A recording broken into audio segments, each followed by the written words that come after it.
Hey everyone, and welcome! Today, we're diving into a real make-or-break moment for one of history's greatest powers, the Ottoman Empire in the 19th century. This was an empire staring into the abyss, facing a choice that couldn't be starker: reinvent itself from the ground up or just disappear. So that puts you in their shoes, right? The question becomes, how do you save a 600-year-old empire when the world it was built for has completely changed? This wasn't just a political headache, it was a full-blown existential crisis, and the stakes just couldn't get any higher. So, to really get what they were up against, we first need to understand the sheer scale of the threats they were facing. And trust me, they were coming from every direction, both outside the borders and from within. And what you see here is this incredible mismatch. The empire's foundations, its warrior Ghazi ideology, its once legendary Janissary soldiers, its entire economy based on farming, all of this was built for a different time. But now, they were slammed up against the buzzsaws of the 19th century. Fierce nationalism, powerful industrial nations, and totally new ways of waging war. The old pillars were cracking under the pressure. Let's really dig into what this pressure looked like. You had huge rivals like Russia and Austria constantly chipping away at their territory. Inside the empire, the new idea of nationalism was catching fire, sparking revolts all over the Balkans. Economically, cheap, mass-produced European goods were flooding their markets, absolutely crushing local artisans. And on the battlefield, the once invincible Ottoman army was getting hammered. The empire was being squeezed from all sides. So yeah, for the Ottoman leadership, the choice was becoming terrifyingly simple: change everything or get wiped off the map. So what do you do? Well, that brings us to their answer. It was a period of incredible, radical, top-to-bottom reform known as the Tanzimat.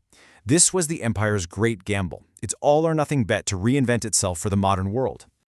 Okay, so what is this Tanzimat? Well, the word itself literally just means reorganization. It covers this period from 1839 to 1876, and believe me, this was not about just tweaking a few policies here and there. The goal was to completely overhaul the whole shebang: the military, the government, the laws, everything, just to give the empire a fighting chance. But really, at the absolute core of all this was a totally revolutionary idea. For centuries, who you were was defined by your religion. You weren't a citizen, you were a subject of the Sultan. The reformers wanted to create something new, a common Ottoman citizenship that would unite everyone. Whether you were a Muslim, a Christian, or a Jew, you would now be an equal citizen of the state. I mean, you have to understand just how radical this was for the time. Okay, so how did they actually try to pull this off? Let's look at one of the trickiest areas they tackled: the legal system. This is really where the old world collided head-on with the new. You see, before the Tanzimat, the legal system was, well, it was a maze. If you were a Muslim, you went to a Sharia court. If you were Greek Orthodox, Armenian, or Jewish, your community had its own set of courts. And on top of all that, you had these treaties called the capitulations, which basically meant foreigners in the empire were judged by their own country's laws in their own little courts. It was a crazy quilt of overlapping legal systems. Now, you might think they'd just scrap the whole thing, right? Start fresh? But they couldn't. That would have caused chaos. Instead, they did something really smart. They just built a whole new legal system right on top of the old one. This new layer they built? It was totally secular, based on European models. They set up new commercial and penal courts with modern codes that applied to everyone. They formally banned torture. And here's the kicker: for the very first time, they declared that Muslims and non-Muslims were equal before these new laws. This was a seismic shift in how the state saw its own people. And this quote right here, wow, it just nails the new reality. It's from a top statesman, Ali Pasha, speaking to a Christian official. He's basically saying, hey, the reason you're in this powerful position, it's because you're a Christian, not in spite of it. This shows that the reforms weren't just talk. They were genuinely opening up paths to power for non-Muslims that would have been unimaginable just a generation earlier. All right, so new laws are great, but you can't enforce them if you can't defend your borders, right? The military was next on the list, and it was absolutely critical for survival. The old way of doing things was, frankly, a disaster. Imagine this: when a man was drafted into the army, he was basically gone for life. It completely drained villages of their able-bodied men, crippling farming, trade, and everything else. The Tanzimat solution was so much smarter. Get rid of lifelong service and create a regular army with a fixed term of 4 or 5 years. That way, you build a huge reserve of trained soldiers you can call up when you need them, without destroying your own society to do it. But here's the catch. All this progress, a modern army, new courts, a whole new bureaucracy, it costs a ton of money, a staggering amount. And this is where the reforms started to create a whole new set of very dangerous problems.